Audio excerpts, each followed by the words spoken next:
Bonjour, je m'appelle Jérémy du média du numérique responsable, Les Innovateurs.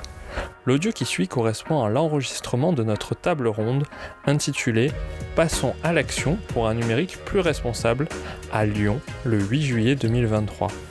Je vous souhaite une excellente écoute.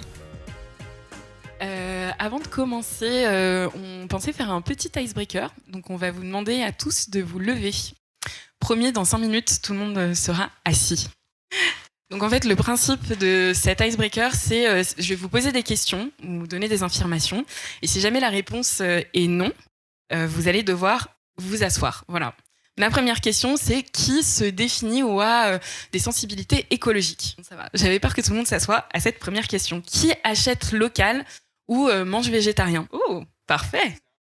C'est un ou. Oui, c'est un ou. C'est un ou parce que sinon moi-même, j'aurais été assise. Le troisième, c'est qui achète en seconde main ses vêtements ? Ah, c'est bien. On a des personnes honnêtes dans la salle. Merci. En quatrième, on va passer au sujet qui, va nous animer après. Qui trie ses emails ? Moi, je vais m'asseoir. Ok. Trier ses emails qui, supprime ses emails au fur et à mesure pour réduire son impact écologique. Voilà. Est-ce que tu gardes tout ? Est-ce que tu les ouvres tous ? Non. Qui utilise un moteur de recherche alternatif à Google ? Non. Une fois que tu es assise, c'est fini. Ah, vous êtes encore debout. Parfait. Sinon, comme je le disais, ça aurait été un peu gênant. Et en dernier, qui utilise Linux ? Personne d'entre les deux ? Ok. Bon, bah c'est parfait. On aura donc statué que nous sommes entre écolos imparfaits ce soir pour parler du numérique responsable.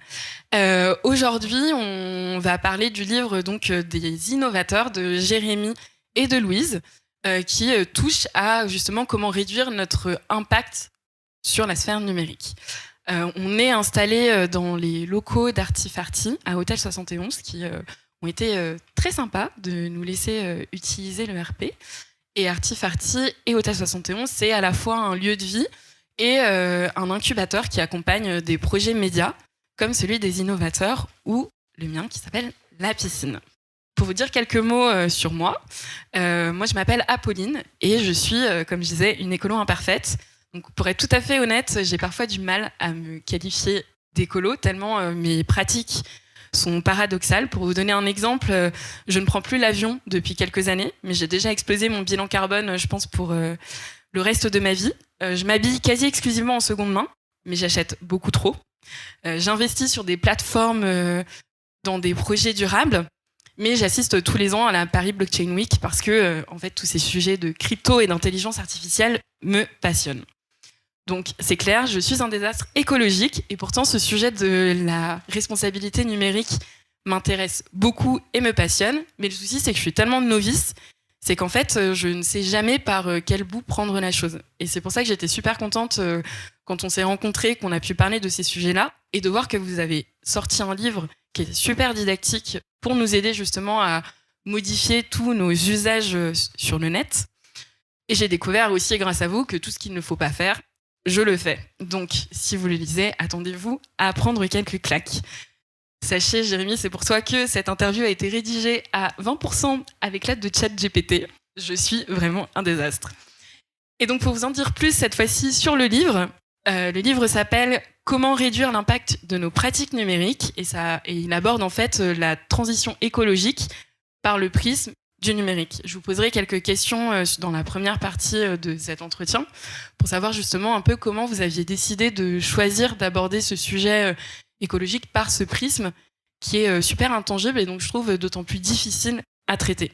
Et ce qui est super cool, c'est que vous donnez vraiment plein de clés concrètes pour pouvoir commencer à agir chacun à notre échelle sur cette thématique, comme je disais, qui est assez méconnue.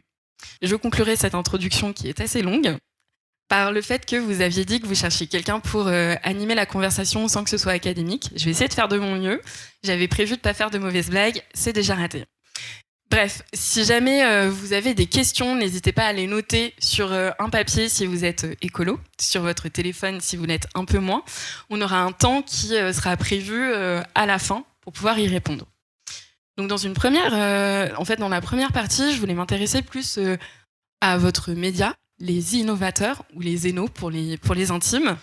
En vous lisant dans le livre, j'ai vraiment été frappée de découvrir que si le numérique était un pays, il aurait environ 2 à 3 fois l'empreinte carbone de la France. Et je me suis donc posé la question de savoir si pour vous il y avait eu un déclic particulier justement qui vous avait mené à créer du contenu sur le numérique et sur la transition. Pourquoi avoir choisi ce prisme-là ?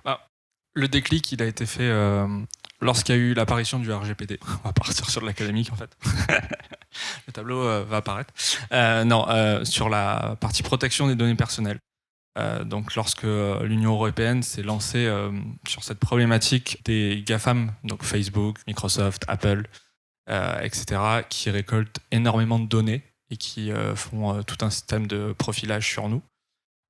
Pour contrecarrer ça, ils ont promu une loi, donc qui est le RGPD, qui permet aux citoyens européens de se protéger par rapport à tout ce qui est fait sur nos données sans qu'on le sache réellement. Qui c'est qui a accès en fait au code de Facebook, savoir qu'est-ce qu'ils font avec nos données réellement, là où ils envoient nos données, les traitements qui sont faits derrière, les intelligences artificielles qui tournent et qui essayent d'apprendre à nous connaître et à reproduire nos faits et gestes.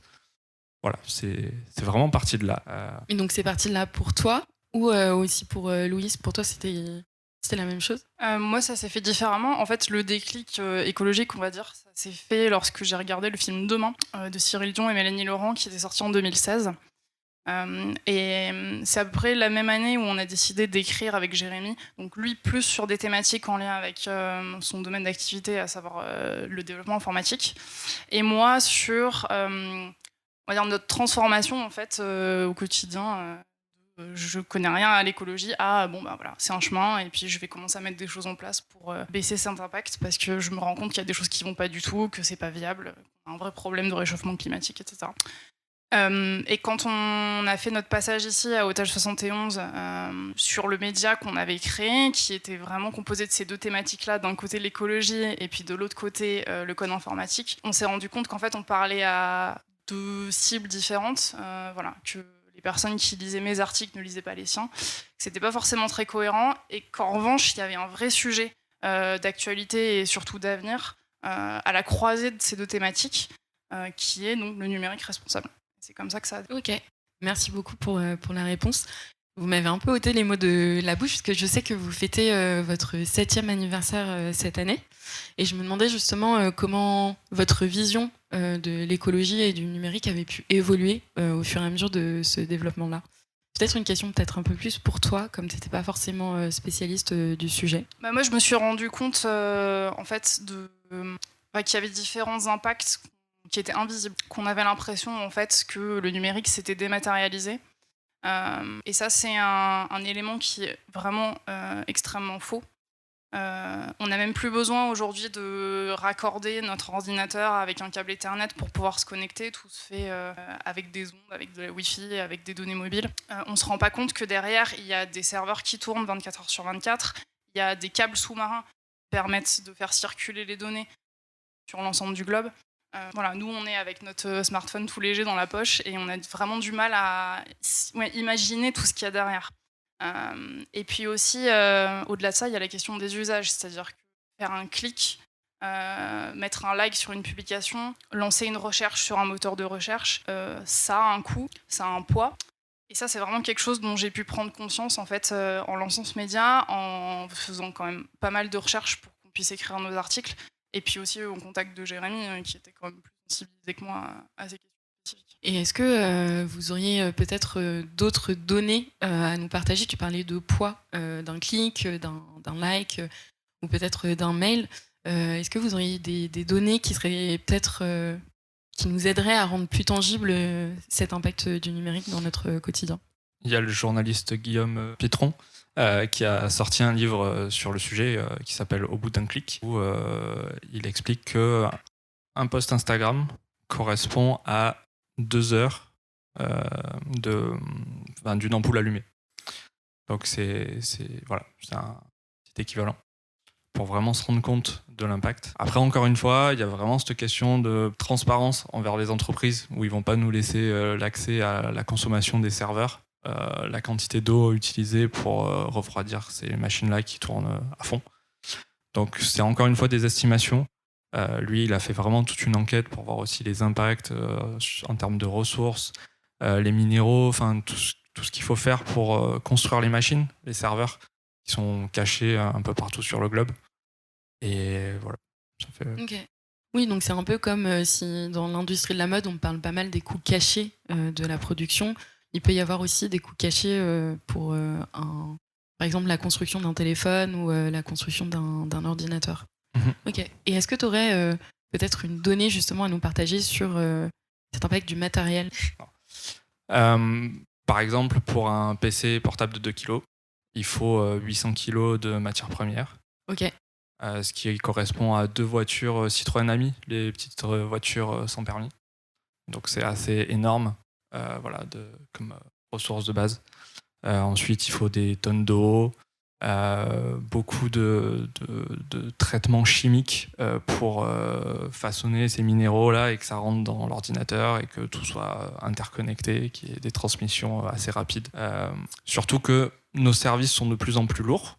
Nos applications sont de plus en plus lourdes, prennent beaucoup plus de place sur les téléphones, pareil sur la partie web, même sur nos ordinateurs. Donc pour parer à ça, on a des composants qui sont beaucoup plus performants, qui nous poussent à changer d'ordinateur pour pouvoir continuer à suivre le rythme qu'on a actuellement. Des nouvelles applications sortent, quand on va TikTok avec des vidéos qui tournent sans cesse, il faut avoir de la ressource quand même. Que ça soit pour télécharger les vidéos assez rapidement et pour pouvoir les stocker, pour pouvoir avoir suffisamment de stockage sur nos téléphones. Et donc c'est vraiment une boucle qui ne s'arrête jamais. Ouais, pour compléter, sur la fin de vie des équipements, il y a l'ADEME qui a estimé qu'on avait plus d'or aujourd'hui dans nos tiroirs, c'est-à-dire dans tous les appareils électroniques qu'on a mis de côté parce qu'ils ne fonctionnent plus, que les réserves estimées restantes dans les mines, par exemple.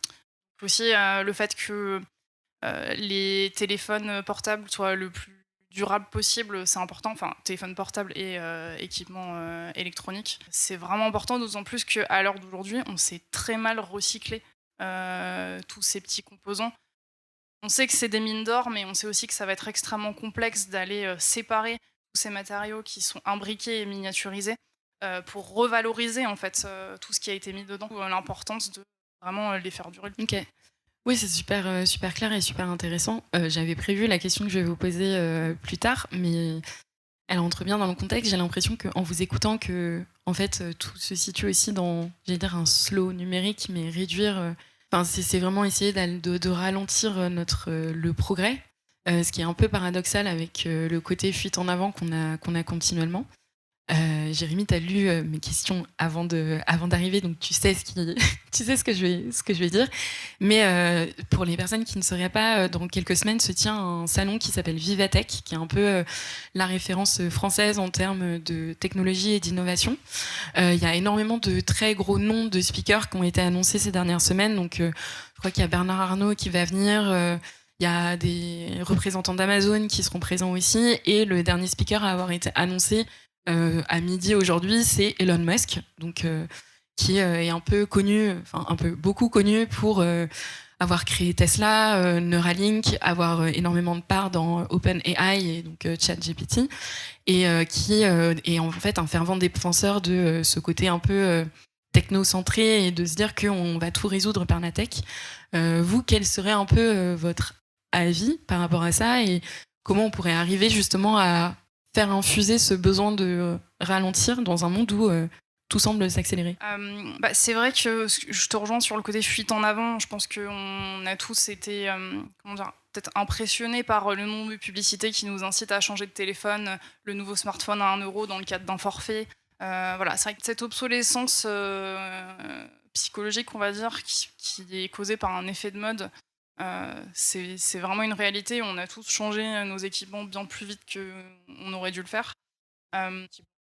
Non, c'était savoir justement comment gérer le ralentissement ou un côté plus écologique et durable dans un monde où en fait tout nous pousse à aller beaucoup plus vite, dont la tech et des gros événements comme Vivatech qui continuent en fait à prôner cette vision technocentrée. Fut un temps, j'étais vraiment à fond sur la partie tech. À chaque fois qu'il y avait des nouveautés, des salons, que ce soit pour Apple, pour vraiment tous les nouveaux services, j'avais envie de les tester.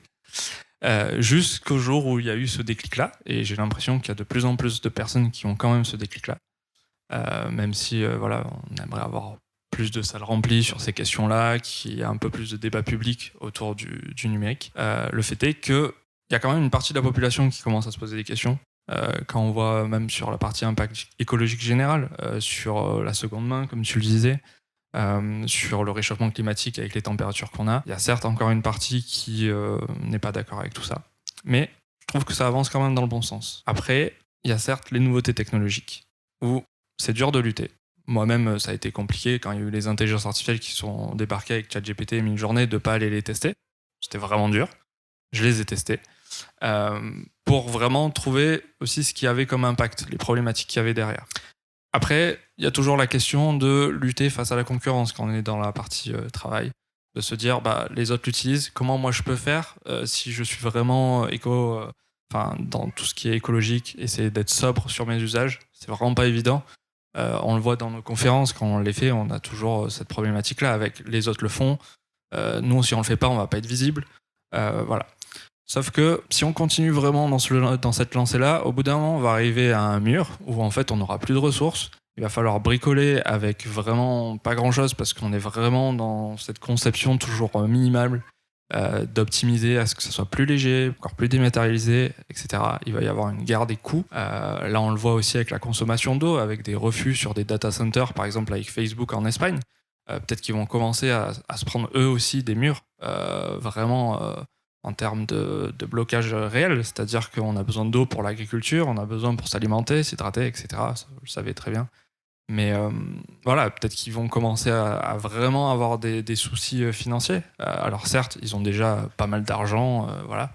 Ils vont pouvoir construire encore des serveurs, mais on va avoir une limite et on va devoir changer nos usages. Donc après, la question c'est, est-ce qu'on s'y met maintenant ? Est-ce qu'on s'y met plus tard, au risque de plus rien avoir, alors que tout est numérisé maintenant ? Voilà. Donc je pense pas que la technologie va vraiment nous sauver de toute cette problématique et de tout décentraliser sur Mars, par exemple. Mais je pense qu'il y a quand même des gens qui se posent la question. Il y a du travail qui est fait. Il y a certes le greenwashing aussi, mais je pense qu'on va y arriver et qu'il faut rester quand même optimiste et qu'il y aura de plus en plus de salles remplies qui vont se poser des questions et qui vont avancer sur ces sujets-là. Et peut-être qu'il y aura même une mode d'avoir des vieux téléphones, de bricoler. Voilà. Ouais, un peu comme les vinyles, d'une certaine manière. Peut-être que la prochaine sortie des téléphones à clapet, donc je n'ai absolument pas de souvenir en termes de modèle, va devenir aussi hype que la sortie des vinyles des rappeurs aujourd'hui. Tu disais Alcatel, j'avais Motorola moi en tête. C'était peut-être ça. Bon, merci beaucoup. Et justement, je voulais vous poser un peu cette question par rapport au livre. Pourquoi avoir choisi d'être passé par un côté très didactique pour pouvoir en parler, et quel était un peu le public visé que vous aviez en tête quand vous avez commencé à rédiger ? Ça remonte à la création de notre média. En fait, ce qu'on s'est dit avec Jérémy, c'est que souvent tout ce qui a trait à la tech, c'est perçu comme un domaine qui est réservé aux experts, aux spécialistes. Et nous, on s'est rendu compte qu'en fait, on est très nombreux à avoir un smartphone dans la poche, on passe énormément de temps à le regarder ou à travailler sur nos ordinateurs. Et c'est pas une thématique qui devrait être réservée à quelques experts, c'est quelque chose dont tout le monde devrait être au courant. Parce que le fait est qu'on s'en sert partout et tout le temps. Donc ça nous a donné envie de décrypter ce qui se cachait derrière tout ça. Et du coup, la première étape pour nous, c'était d'informer. De dire derrière vos écrans il se passe ça, quand vous passez tant de temps sur Facebook il se passe ça aussi, et d'amener en fait à une prise de conscience sur ces outils-là qui nous paraissent évidents, infinis peut-être. Je te rejoins sur ce que tu disais ça repose quand même sur un certain nombre de ressources qui sont finies, et on avait envie de susciter cette prise de conscience et aussi de donner des pistes pour agir, pas juste de faire des audits et de dire ce que vous faites c'est très mal et d'en rester là, mais au contraire de proposer des pistes d'action qui pourraient être mises en pratique quand même assez facilement, après en fonction des sujets, et puis que ça donne envie aussi de se renseigner, d'aller plus loin, et puis peut-être aussi de changer ses habitudes, parce qu'on a tous un rôle à jouer là-dedans en tout cas. En tout cas, nous on en est convaincus. C'est purement marketing pour le livre. Non. C'est un autre moyen aussi d'échanger avec le public. Actuellement, donc, on a notre média qui est sur une version web où il a été co-conçu. On a vraiment travaillé sur toutes ces questions-là. Mais voilà, ça reste du web. C'est un moyen de communication. On va dépendre donc de Google sur le moteur de recherche, sur quand vous allez dire comment faire pour réduire mon impact numérique. Donc il faut faire plaisir à Google pour être bien présent. Ou est-ce qu'il faut faire plaisir à LinkedIn, enfin toutes les autres plateformes. Donc le livre, c'est un autre moyen beaucoup plus traditionnel quand même d'aller échanger avec le grand public. On espère que les librairies ont joué le jeu. C'est assez dur aussi de voir les chiffres en fait de où est placé le livre. C'est aussi pour ça qu'on fait cette conférence-là, pour en parler et avoir vraiment un objet pour lequel les gens peuvent se référer. Parce que quand on fait des conférences, qu'on parle de liens, il faut aller sur Internet aussi, il faut aller s'informer. Tandis que quand on a un livre, voilà, c'est chez nous, c'est physique, c'est réel. On peut peut-être aller dessus à un certain moment de la journée. Ça peut nous empêcher aussi d'aller sur un téléphone. C'est plutôt pratique. De se dire je limite mon impact au lieu d'aller sur mon téléphone et d'aller scroller et de lutter contre cette addiction qu'on nous a mis bien en place. Et voilà, d'où le livre. Je plaide coupable, comme je l'ai lu en ligne, j'avoue avoir scrollé de temps en temps à côté. Mais c'est vrai que ce qui est super intéressant, c'est qu'à la fois, il y a le côté informatif dont tu parlais et les solutions. C'est super bien organisé en fonction des différentes rubriques. Mais je me demandais vraiment, en tant que grosse noob, de savoir quelles étaient justement l'habitude ou les habitudes que vous considériez comme les plus simples à mettre en place, à la fois pour moi et pour les personnes qui sont là aujourd'hui, en sortant, si on a envie de commencer justement à faire une première brasse dans ce bain numérique. Des petites astuces comme ça, j'en ai quelques-unes. Par exemple, on a tous le réflexe de passer par un moteur de recherche quand on veut chercher une information ou un site sur Internet. Une requête, ça consomme des ressources et ça a un impact. Et souvent, on connaît parfaitement l'adresse du site sur lequel on veut aller. Donc, je sais pas moi, lemonde.fr. Il suffit, en fait, ça sert à rien de prendre en intermédiaire le moteur de recherche. Il suffit d'aller taper directement le nom du site dans la barre qui se trouve en haut du navigateur. Ça contourne et vous arrivez directement sur le site. Une autre façon de le faire aussi, c'est de placer vos sites préférés dans vos favoris. Voilà. Après, en deuxième astuce comme ça, j'avais la prise de conscience du temps qu'on passe sur les outils en ligne et par exemple les réseaux sociaux. On en a dit un mot hier. Mais par exemple, si vous ne vous rendez pas vraiment compte du temps que vous passez sur YouTube, par exemple, à cause de la lecture automatique des vidéos. Voilà, des choses comme ça qui sont mises en place par les plateformes pour vous garder le plus longtemps possible. Il y a des outils que vous pouvez activer pour connaître le temps que vous passez dessus chaque jour. Déjà se rendre compte que waouh, mais vendredi, j'ai passé 3 heures là-dessus. Enfin, je me calme, il y a d'autres choses à faire, il faut que j'aille prendre l'air. Voilà. Et il y a aussi des systèmes, par exemple c'est le cas sur Instagram, qui vous permettent de recevoir une alerte. Et c'est vous qui définissez le temps maximum que vous avez envie de passer chaque jour sur ces plateformes-là. Donc moi par exemple, Instagram, clairement, je suis une ancienne accro. Donc j'ai limité mon temps à 15 minutes par jour. Et au bout de 15 minutes, j'ai cette petite fenêtre qui vient. Et après, à moi de continuer ou pas de regarder les contenus dessus. Mais au moins, ça fait un rappel et ça fait « Ah, ok, non, bon, peut-être que je passe à autre chose, que je ferme cette application. » Voilà. Après, le réglage des notifications aussi, ça peut être pas mal parce que ça, typiquement, c'est exactement le genre de choses qui vous rappellent, qui vous ramènent vers ces plateformes alors que vous aviez décidé de passer à autre chose. Voilà, le petit numéro là, un peu agaçant en haut de l'icône, le téléphone qui vibre dans la poche. Voilà, c'est des choses qui sont. On peut pas s'empêcher en fait de prendre le téléphone, d'y retourner. Voilà, c'est des choses qu'on peut décider de contrôler, d'arrêter. Voilà, comme ça, quelques pistes. Ouais, j'ai vu la main de Jérémy se tendre vers le micro, donc oui. Je pense qu'on va faire des réunions d'addiction du numérique anonymes, si vous voulez nous rejoindre. Moi, j'adore me contraindre sur le numérique. Je trouve que c'est assez fun. Ça nous permet de vraiment imaginer d'autres solutions, d'autres alternatives et de changer ses habitudes et de ne pas être sur un flux en fait, appliqué par d'autres personnes en fait, qu'on ne connaît même pas. Passe les plateformes. Typiquement, j'adore sortir de la bulle de filtre. Pardon. J'adore ça. C'est-à-dire... Est-ce que tu peux rappeler pour les personnes qui ne sauraient pas forcément ce qu'est une bulle de filtre ? L'idée, c'est que actuellement, les GAFAM, donc vous avez YouTube, vous avez Facebook, LinkedIn, etc. Le but du jeu, c'est qu'on reste le plus longtemps sur ces plateformes-là. Pour qu'on y reste le plus longtemps, ils apprennent à nous connaître, nos points d'intérêt, nos centres d'intérêt, ce qu'on aime bien, ce qu'on n'aime pas bien. même des trucs cachés qu'on ne se rend pas vraiment compte, pour nous proposer toujours du contenu qui nous plaît. Donc en gros, on n'arrête pas de scroller, TikTok, etc.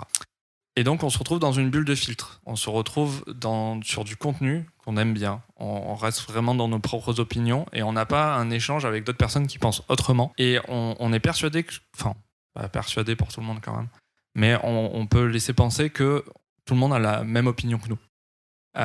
Et c'est comme ça qu'on se retrouve dans cette bulle de filtre. On se retrouve dans une bulle, dans un cocon, où on est bien avec le numérique, parce qu'on nous propose du contenu qu'on adhère. Pour sortir de cette bulle de filtre, c'est vraiment pas évident, parce que les entreprises ne veulent surtout pas qu'on fasse ça, parce que ça nous permet aussi d'avoir de la publicité, de générer du revenu, d'apprendre à nous connaître, de vendre nos propres données aussi, c'est un autre débat. Et donc ce que j'aime bien, c'est de sortir déjà de la bulle de filtre de YouTube.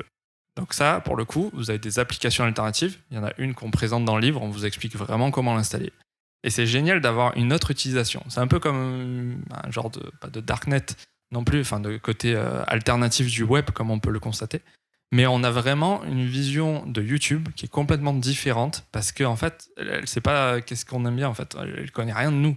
Elle nous propose vraiment du contenu sur les dernières vidéos qui sont sorties, peut-être toutes les vidéos que tout le monde aime actuellement. Mais vraiment, on a une opinion complètement différente. On voit les choses différemment. On peut se dire, voilà, je suis vraiment dans le monde aujourd'hui. Qu'est-ce que tout le monde voit ? Et voilà, on a vraiment, c'est vraiment, enfin, je trouve ça vraiment important et intéressant. Ensuite, la deuxième chose que je fais, c'est que j'ai installé une extension qu'on peut mettre sur nos navigateurs web. Pareil, j'en parle dans le livre, où ça vous affiche le drapeau en fait du pays sur lequel est hébergé les données. C'est-à-dire que vous allez par exemple sur Allociné, ça va vous afficher le drapeau du pays qui possède le site, enfin sur lequel le site est posé. C'est-à-dire que vos données transitent sur cette machine-là, qui est peut-être dans un autre pays.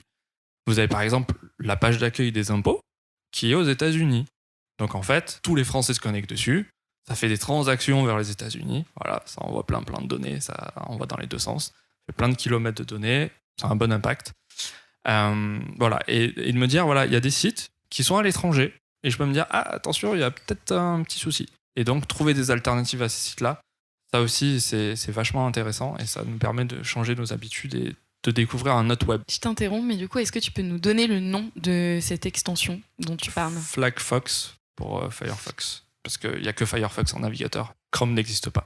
Vous avez oublié. Voilà. Peut-être que je vais faire de l'hypnose. Je vais vous formater. Il n'y a plus de Google, ça n'existe plus. Ça peut être un test, mais je n'avais pas signé pour ça. Et au contraire, est-ce qu'il y a une habitude ou quelque chose qui vous, même en étant très sensibilisé à ces questions-là, que vous avez trouvé très difficile à mettre en place ou sur laquelle vous travaillez encore, histoire de nous rassurer ?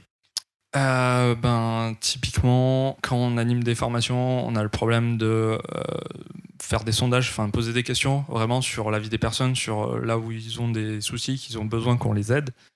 On a beau proposer des solutions open source, enfin alternatives, gratuites, qui sécurisent vraiment les données, qui évitent les GAFAM d'alimenter la grosse machine. Le problème, c'est que les gens sont trop habitués en fait aux outils commerciaux qu'on a actuellement en fait, et c'est dur de les sortir de là en fait. Et ça, c'est une grosse problématique, et je j'arrive pas à trouver de solution à part sensibiliser les gens. Mais on a tellement l'habitude de ces outils-là que quand on propose quelque chose d'autre qui est vraiment beaucoup plus propre, alors certes, l'esthétique est pas géniale parce qu'il faut leur donner des sous aussi, c'est important. Mais voilà, on reste bloqué avec ça. C'est-à-dire qu'il y a des solutions alternatives qui existent. Il n'y a pas de fonds pour faire une tonne de publicité sur les réseaux sociaux, etc. Parce que aussi, c'est pas dans leur valeur, et ce qui est assez logique. Mais voilà, comment on fait pour que les gens passent sur ces autres plateformes-là, que ça génère même des dons, de l'argent pour développer ces solutions-là, et qui sont vraiment top. Les Allemands ont essayé de le faire pour lutter contre Facebook événements sur les concerts, etc. avec Mobilisons, qui est une version libre, où on peut consulter tout le code source et vraiment ne pas avoir peur de se faire voler ses données. Et ben voilà, ils ont dû tous fédérer, tous mettre ensemble pour utiliser cette plateforme-là et faire en sorte que les gens l'utilisent pour réserver et être mis au courant de ces événements-là. Ça n'a pas été évident et ça l'est toujours pas. Donc voilà, c'est plutôt ça. Ouais, et je file un peu ce que tu disais. Tout à l'heure, on parlait du côté un peu trendy, essayer de faire en sorte que ça devienne quelque chose potentiellement à la mode ou un mouvement dont on pourrait s'emparer. Est-ce que tu as en tête peut-être des solutions ou des moyens qui pourraient faire en sorte que la vague puisse prendre? Je pense que les entreprises ont un gros effort à faire là-dedans. C'est-à-dire que les entreprises sont plus pour beaucoup, je ne veux pas faire de généralité, adorent faire des économies, qui est normal, et donc utilisent des solutions open source, libres, qui pourraient être nettement améliorées pour le grand public. Mais pour l'instant, c'est souvent utilisé en entreprise parce que voilà, il y a des techniciens, il y a des gens qui sont formés et compétents là-dessus et qui sont payés pour ça et qui les utilisent et qui sont gratuits en fait. Donc certes, il y a le coût de payer la personne qui est compétente pour les utiliser, mais derrière ces entreprises-là, j'en ai jamais vu encore, font des donations ou rétribuent en tout cas le travail qui a été fait par la communauté open source, la communauté libre qui a conçu ce code qui est vraiment disponible, que vous pouvez lire sur des plateformes et qui travaillent le soir sur leur temps de loisir pour construire ces solutions-là et qui ne sont pas rémunérés, aidés par des entreprises qui en fait l'utilisent de manière gratuite pour proposer différents services qui eux sont payantes en fait. Et je trouve que les entreprises ont vraiment cet effort à faire de financer les solutions open source parce que là actuellement il y en a qui les financent, mais c'est encore une fois Google et les grosses entreprises. Parce que, pareil, elles veulent avoir le pouvoir là-dessus, avoir toujours le contrôle. Amazon adore se servir des solutions open source, de les modifier, alors qu'elles devraient les retransmettre en fait à la communauté open source. Et ils font leur service à côté, qui rendent payants, et ils rendent addicts aussi les développeurs à leur truc, en faisant des conférences, en disant on est cool, on propose des pizzas et on vous montre les nouvelles technologies. Et ils ferment tout en fait. C'est-à-dire qu'ils transforment vraiment cette partie libre communautaire en un truc soit privé, soit ils l'utilisent pour eux et ils contribuent pas de leur côté. Donc je pense que vraiment le message aussi à transmettre aux entreprises, c'est vraiment d'aider les solutions open source. Et voilà, il y a des trucs qui sont vraiment bien et il faut les aider. Merci. Louise, je reviens à la question que j'avais tout à l'heure. Est-ce que toi aussi, il y a une habitude ou quelque chose qui te vient en tête qui est très difficile à mettre en place? Ouais, de toute façon, le numérique responsable, c'est un long chemin. Et puis c'est un peu comme l'écologie, on peut commencer par un outil ou un équipement, et puis ensuite progressivement on se renseigne sur le reste et on se met à adopter des habitudes. Parce qu'en fait je crois vraiment que c'est ça dont il s'agit, c'est prendre des habitudes, sortir un peu de sa zone de confort, adopter des outils qui sont peut-être un peu moins rapides, un peu moins ergonomiques, qui demandent effectivement un petit abonnement au lieu d'être gratuit. C'est l'étape psychologique suprême. Alors, en mauvaise habitude, moi, ça m'arrive d'aller sur YouTube et de lancer des vidéos de musique. Alors que clairement, ça sert à rien d'avoir une vidéo pour écouter un morceau de musique sans baisser la qualité au minimum. Après, qu'est-ce qu'il y a ? J'ai beaucoup trop de photos sur mon ordinateur. On parlait de tri des mails au début. Clairement, le tri des photos, il y a vraiment quelque chose à faire. Le temps passé sur les réseaux sociaux, mais je me soigne. De toute façon, on a tous nos habitudes finalement, des choses dont on n'arrive plus à se passer aujourd'hui. Et c'est pour ça que nous, aujourd'hui, on n'est pas là pour culpabiliser qui que ce soit. On est tous dans le même bateau. L'objectif, c'est de prendre conscience de tout ce qui se cache derrière le numérique et de ses impacts à la fois sociaux et environnementaux. Parce qu'on considère aussi que le numérique, c'est une ressource qui a permis à un certain nombre de personnes de bénéficier d'opportunités incroyables dans le domaine des transports, de la santé. Aujourd'hui, ça touche à toutes les sphères de notre vie. Le problème, c'est qu'aujourd'hui, on tire tellement sur la corde que c'est fort possible que les suivants, nos enfants, nos petits-enfants, ne puissent plus bénéficier de ces opportunités-là. Donc, encore une fois, c'est le côté, levons un peu le pied, que d'autres puissent aussi profiter. Ouais, c'est ce que tu dis sur le côté, c'est un long chemin, mais en même temps, plus on lit les rapports du GIEC, plus on écoute, on entend les informations, plus on voit qu'en fait, l'urgence écologique, elle est là et qu'on n'a pas forcément ce temps dont tu parles.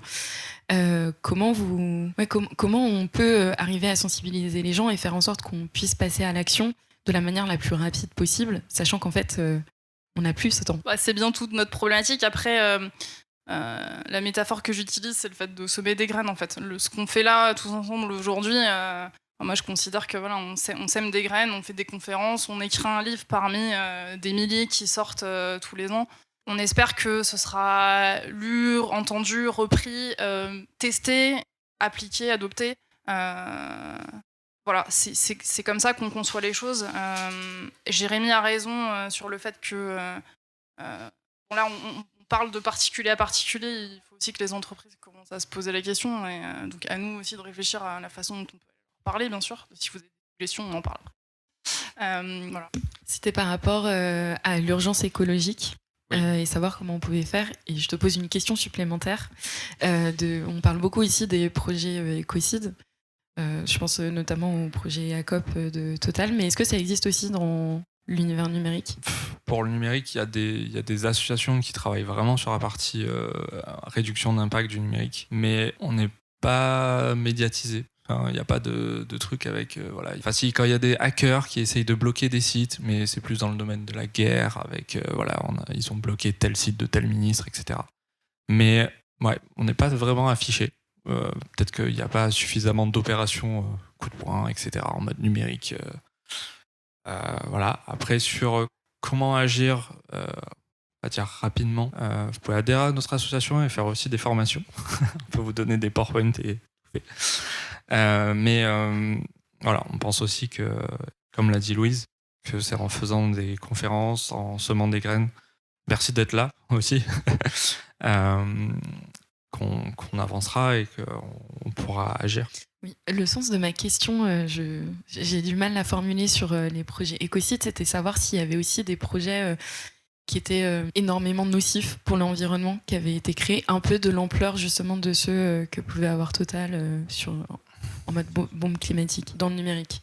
Bah, encore une fois, on n'a pas la visibilité en fait. Quand tu vois ChatGPT, c'est un peu... Enfin, on le sait, ça doit être forcément lourd. Mais ils vont pas les publier, toutes les ressources, etc. Il y avait eu l'histoire aussi où il y avait les centres de serveurs d'Amazon qui puisaient énormément d'électricité, où apparemment ils sont allés taper aux portes des gens de la ville en leur envoyant des lettres en mode il faut vous calmer avec le sèche-cheveux. Voilà, pour moi le gros truc c'est les centres de données qui sont cachés et qui pompent énormément d'énergie et de ressources dans le numérique et qui est encore une fois pas visible. Enfin, on n'a pas de magasin Google dans le coin. C'est toutes des solutions numériques qui sont cachées, qui sont dans un autre monde et qui consomment énormément. À ce moment-là, on pourrait estimer que l'ensemble de nos équipements pose problème dans la mesure où dès qu'on se met à regarder un peu les photos des mines ou des usines dans lesquelles nos équipements sont fabriqués, voilà, clairement, ça détruit des écosystèmes, ça a un impact... vraiment, la pollution est délirante. Voilà. Après, il y a aussi les impacts sociaux, les personnes qui travaillent dans ces industries-là. Et puis, plus loin dans la chaîne, par exemple, c'était le New York Times, je crois, qui avait révélé que pour entraîner l'intelligence artificielle ChatGPT, ils avaient payé $2 par mois, je crois, des travailleurs kenyans pour apprendre à modérer, en fait.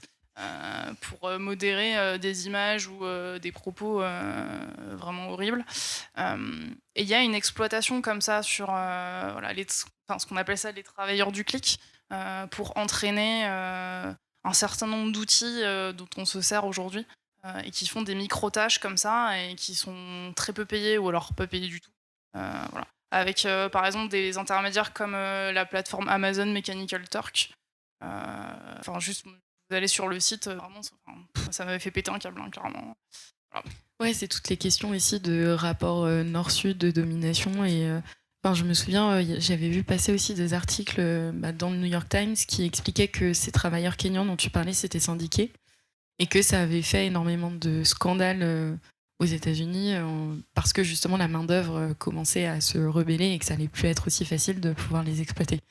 Donc c'est un peu penser le numérique dans l'écosystème écologique au global. Super clair, merci. Avant de passer aux questions de l'Assemblée, je voulais vous poser une dernière interrogation que j'espère positive, mais en 2050, vous voyez le numérique de quelle manière ? Oui, la question prospective. Apple aura créé une clé USB qui peut transformer tous les vieux PC Windows en Mac super puissants qui marchent super bien avec un système d'exploitation très léger. Ils arrêteront de sortir de nouveaux appareils, ils vous permettront de réparer les anciens sans problème. Ils jureront de ne plus faire d'appareils non réparables. Ils auront des jolis kits. On arrivera à réutiliser pas mal d'appareils qu'on a, même les vieux lecteurs cassettes, vinyles, etc., qu'on pourra transformer en autre chose. Il y aura toute une équipe de makers qui seront... Enfin, les makers, c'est ceux qui bidouillent de l'électronique et qui fabriquent plein de petits robots sympas, qui seront mis en avant et qui seront un peu mieux communicants, qui ont fait des kits vraiment pour simplifier la vie à tout le monde, ou qui est plein de petites entreprises qui permettent à tout le monde de transformer ces appareils électroniques, numériques. Et toi, Louise, ta vision pour D'ici 2050. Ouais, d'ici 2050. Sur les usages, je dirais, je l'espère, une vraie éducation numérique en France. Parce qu'aujourd'hui, ces outils sont absolument partout. On sait qu'il y a des personnes qui se trouvent en difficulté pour faire des démarches qu'on considère basiques, mais qui sont effectivement compliquées pour un certain nombre de personnes. Pas seulement, d'ailleurs, on a ce cliché du senior qui est en difficulté face à son ordinateur, mais pas seulement. Parce qu'on s'est aussi rendu compte qu'il y avait des jeunes qui étaient très à l'aise avec des outils numériques comme les réseaux sociaux et qui se retrouvaient démunis après pour aller faire leur dossier sur la CAF ou sur la Sécu. Et du coup, dans cette idée-là aussi, je crois que la dématérialisation des services de l'État a entraîné un certain nombre de fermetures de guichets, etc. Et il y a des personnes qui se retrouvent démunies aussi pour avoir accès à leurs droits. Donc j'espère qu'en 2050, il y aura aussi... de la même façon qu'on pouvait aller s'adresser à une personne pour faire ces démarches, il y aura une personne qui sera là pour vous assister vraiment à réaliser ces démarches-là si jamais vous avez des problèmes. Voilà. Merci beaucoup. Est-ce que des personnes auraient des questions publiques ? Je crois que... Bonjour, en fait je suis arrivé avec un petit peu de retard sur le... Alors j'avais une question, je suis fondateur de 2 associations, j'héberge mes sites internet pour l'instant sur OVH. Et j'entends parler des NAS et j'ai jamais vraiment une réponse sur vaut-il mieux un NAS, un serveur local finalement, ou vaut-il mieux avoir un serveur dédié comme OVH qui fonctionne en France. Mais voilà.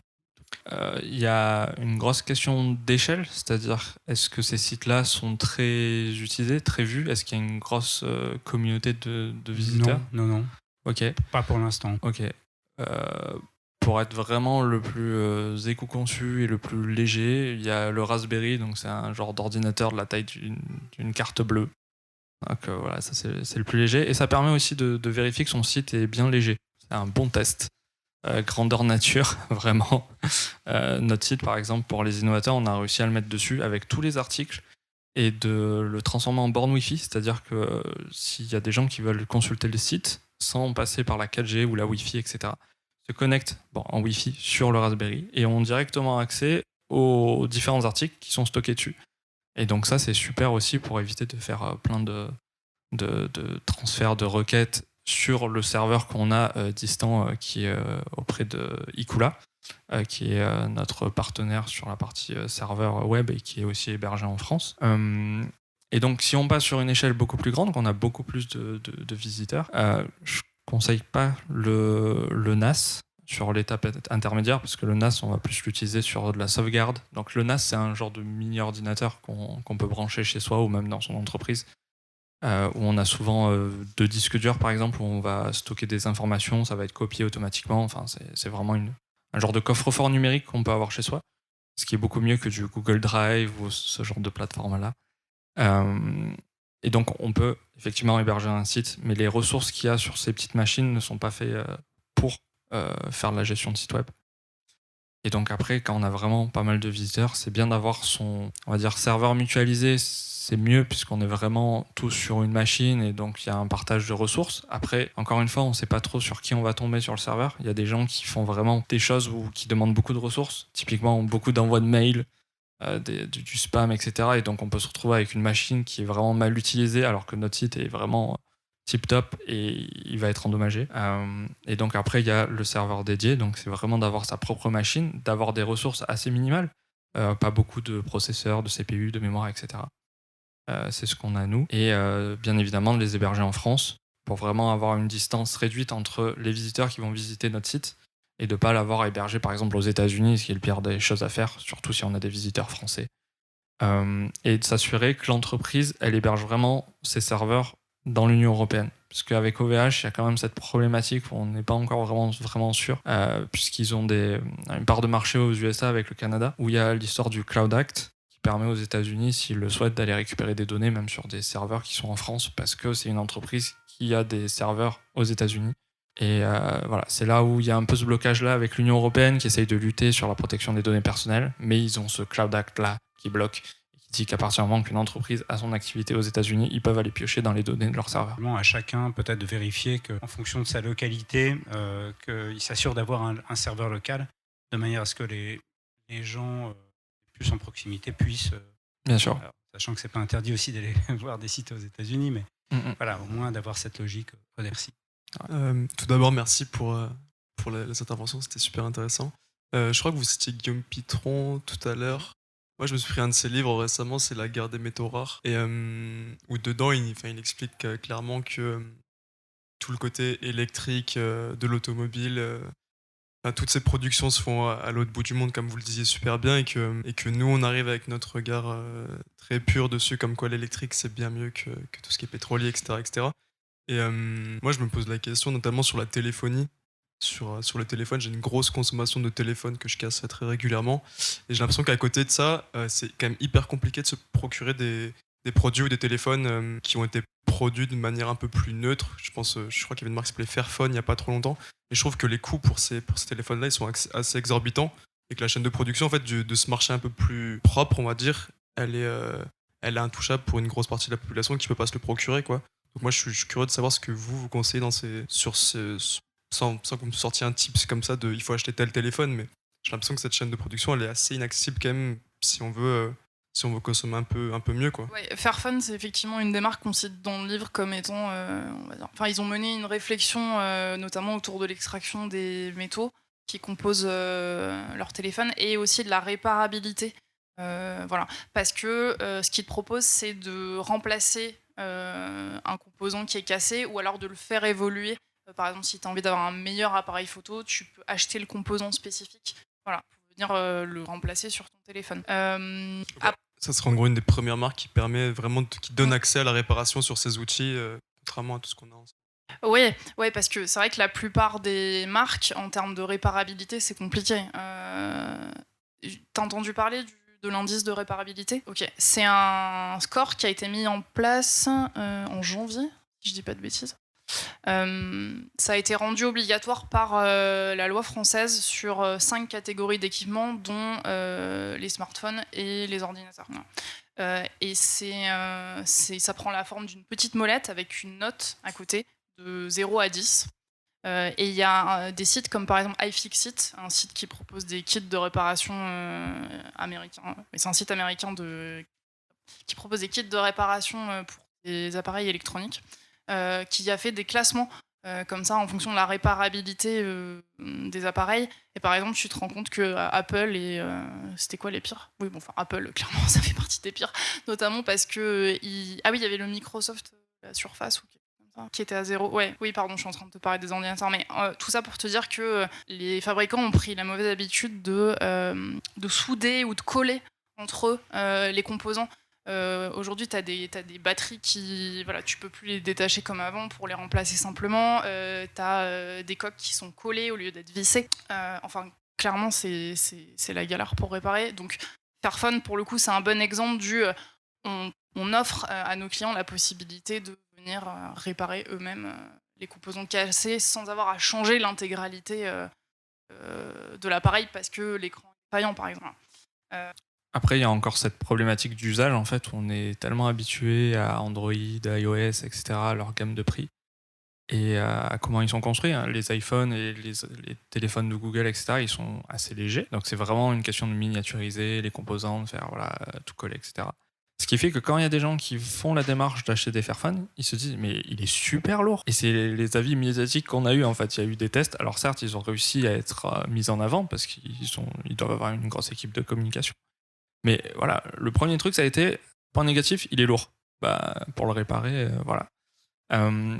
L'autre point négatif, c'est qu'il y a des soucis avec l'interface, c'est pas pareil, il y a des optimisations à faire, etc. Alors certes, il y a tout un développement logiciel d'années et d'années et d'années de recherche du côté d'Apple, d'Android, sur les applications de prise de photos, en fait. Où au final, les capteurs qu'on a sur les téléphones, ils sont vraiment peu chers, ils sont pas très très puissants. Et c'est tous les algorithmes, toute la puissance de calcul qu'il y a dans le téléphone qui permet d'avoir aussi des belles photos. On le voit avec l'iPhone, avec toutes les questions de flou, de changer qui c'est qu'on voit sur la photo en moins flou, etc. Et donc tout ça, ça a un coût. Et donc passer à une alternative comme Fairphone, c'est pas forcément évident. Ensuite, il y a la question du coût, effectivement. Alors bien sûr, ils font tout de bien, enfin ils essayent de faire au maximum pour faire attention aux travailleurs, à l'extraction, etc. Et ça, c'est vraiment génial. Ils évoluent vraiment avec leur gamme de produits, ils font de meilleurs téléphones au fur et à mesure. Ils essayent d'éviter d'en sortir beaucoup aussi pour réduire l'impact et éviter d'avoir toute une gamme de téléphones qui sort tous les ans. Donc voilà, il y a des solutions pour amortir aussi le coût. Il y a des services qui proposent la location de ces téléphones-là avec de la réparation, des composants aussi moins chers. Donc il y a des solutions alternatives pour essayer de faire en sorte de pas... Enfin, pour réduire cette fracture au niveau du budget. Et il y a d'autres téléphones qui existent. Il y a une marque française qui est basée, je crois, à Aix, qui fait des téléphones vraiment solides en plus, bien costauds. Et ils ont un bon score de réparabilité. Donc ils sont un peu moins mis en avant, mais vous pouvez faire des petites recherches. Et il y a un autre téléphone aussi où il y a un système d'exploitation alternatif beaucoup plus libre. Mais encore une fois, il y a un gros problème d'usage. Les gens ont du mal à passer sur un autre système d'exploitation. C'est comme passer sur du Linux quand on est habitué à du Windows ou de l'Apple. Merci beaucoup. Juste pour compléter, t'as déjà acheté en reconditionné ? En fait, j'ai un tel score de cassage de téléphone que mon réflexe c'est le bon coin maintenant à chaque fois, mais sur de la... Bah voilà. Mais ça reste de l'iPhone en permanence parce que je suis tellement habitué à l'interface et à la lisibilité, la photo et la qualité de la photo et le. Ok, mais déjà pas acheter neuf. Effectivement, le fait de prolonger la vie d'un objet, voilà, ça fait partie des solutions qu'on propose aussi dans le livre. Le bon coin. Alors c'était pas tant une question, plus une réflexion. Je suis sur le bilan carbone de mon organisation et on interroge nos pratiques, nos usages de la communication digitale.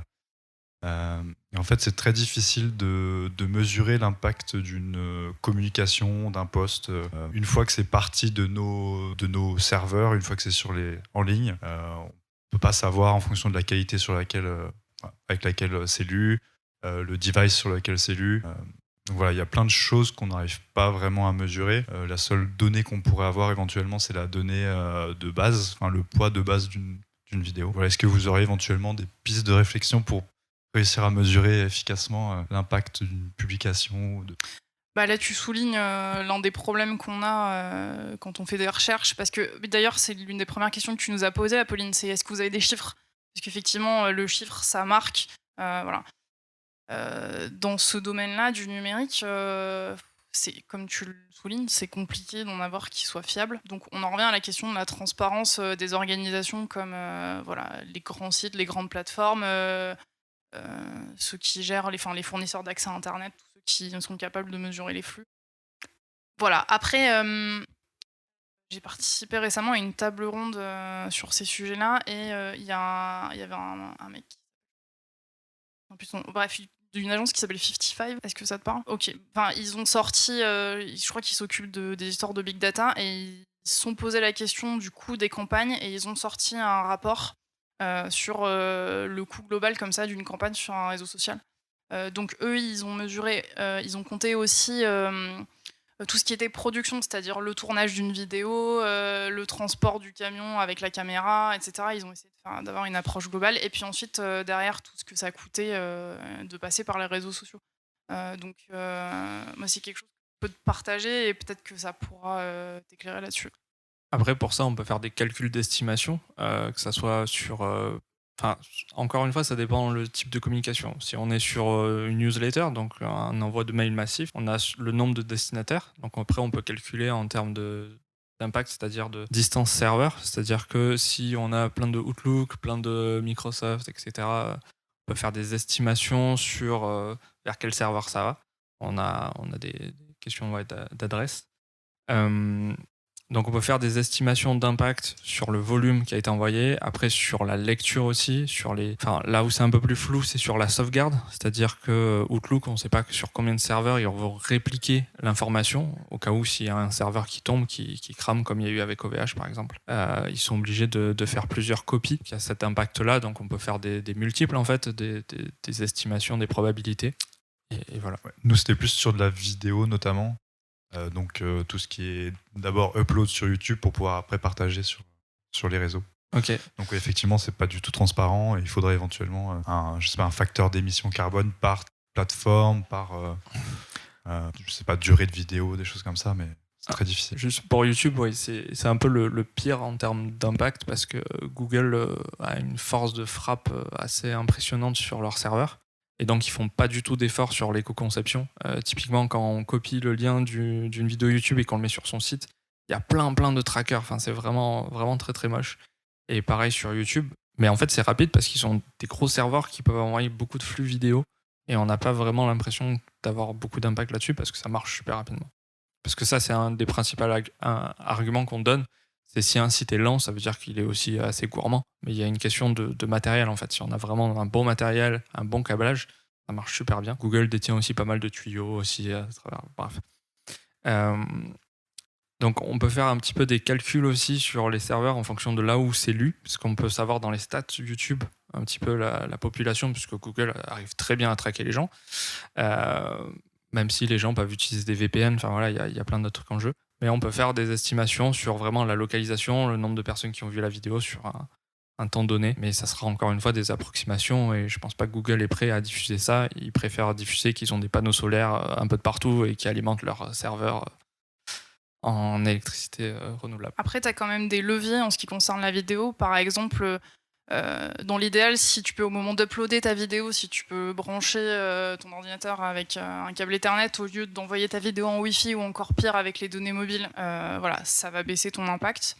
Il y a une question de durée de la vidéo aussi. Plus elle est courte, moins les gens passent de temps à la visionner, ça entre en jeu. Et enfin, je dirais la compression. Voilà, ouais, aujourd'hui, tu as des outils qui te permettent de compresser soit des images, soit des vidéos. Ce qui permet de les alléger sans altérer leur qualité. Surtout que maintenant, les usages mobiles sont vraiment sur le devant de la scène et on sait très bien que ça sert à rien d'envoyer une vidéo en 4K alors que ça va être lu sur le format de la taille de la main. Voilà. Est-ce qu'il y a une dernière question ? En fait, c'est plus une remarque aussi. Je pense que dans l'équation, il y a quand même 3 acteurs, notamment sur les usages. Je ne parle pas forcément du côté matériel, mais sur les usages, il y a 3 acteurs. Il y a d'un côté l'utilisateur. De l'autre côté, on a effectivement tous les GAFAM, ceux qui sont basés sur un business model qui est basé sur de la publicité. Donc Google, Facebook, LinkedIn, etc. Et on a les entreprises qui font de la publicité sur ces plateformes. Et on a un cercle vicieux qui se crée au milieu de ça, c'est-à-dire que les GAFAM vont utiliser des biais cognitifs pour faire en sorte de garder les utilisateurs captifs. Ils vont mettre à disposition des entreprises un certain nombre d'outils qui permettent de manipuler ces biais cognitifs pour pouvoir pousser leur publicité, pour vendre la publicité, etc. Et les utilisateurs restent captifs. Dans cette équation, aujourd'hui, là, vous agissez beaucoup sur le grand public pour venir sensibiliser sur les questions d'usage numérique, mais ce qu'on voit, et c'est ce que tu dis, quand on est addict aux réseaux sociaux, c'est parce que ça utilise nos biais cognitifs, c'est-à-dire que ça utilise notre inconscient pour venir nous rendre addicts. Ces entreprises-là, ce qu'elles veulent, c'est vendre de la publicité. Elles s'en fichent que vous soyez sur les plateformes. Ce qu'elles veulent, c'est que vous poussez de la pub. Donc, l'acteur qu'il faut essayer de sensibiliser, c'est l'entreprise qui va pousser cette pub. Et ça rejoint sur ce que tu disais tout à l'heure. Quand tu vas pousser des campagnes de communication, énormément d'entreprises où les services marketing arrosent tous les réseaux sociaux à de vidéos, à coups de campagnes qui vont durer tous les jours, sans mesurer déjà leur retour sur investissement sur ces campagnes, sans mesurer l'impact que ça va avoir, etc. Donc, la sensibilisation, elle doit se faire aussi sur les entreprises, sur comment je fais des campagnes marketing, de communication marketing. C'est logique que les entreprises communiquent et essayent de mettre en avant leurs services. Mais comment je fais des campagnes qui sont les plus déjà éco-conçues en termes de qu'est-ce que je vais pousser comme média, à quel moment je vais le pousser, sur quel média je vais le pousser, comment je fais en sorte de ne pas surexploiter les biais cognitifs des utilisateurs, etc. Donc cette sensibilisation, elle doit être faite auprès des entreprises et pas que du grand public. C'est-à-dire que si on veut casser le cercle vicieux, à un moment, ça veut dire qu'il faut agir sur les 3 canaux. Et à un moment, les GAFAM, s'ils n'ont plus de pub, ils vont trouver d'autres moyens. je leur fais confiance pour trouver d'autres moyens. Mais en tout cas, voilà, il ne faut pas oublier ce troisième acteur parce que c'est lui qui a l'argent et c'est lui qui paye les GAFAM. C'est lui qui leur amène l'argent. Merci beaucoup pour ta remarque. Merci à tous de votre présence ici ce soir. Si vous voulez continuer la discussion, je crois que Louise et Jérémy ont apporté de quoi se sustenter et boire. Donc on vous retrouvera avec grand plaisir. Merci beaucoup. Merci d'être resté jusqu'au bout. Je vous donne rendez-vous sur le site lesinnovateurs.com pour d'autres contenus. À très vite.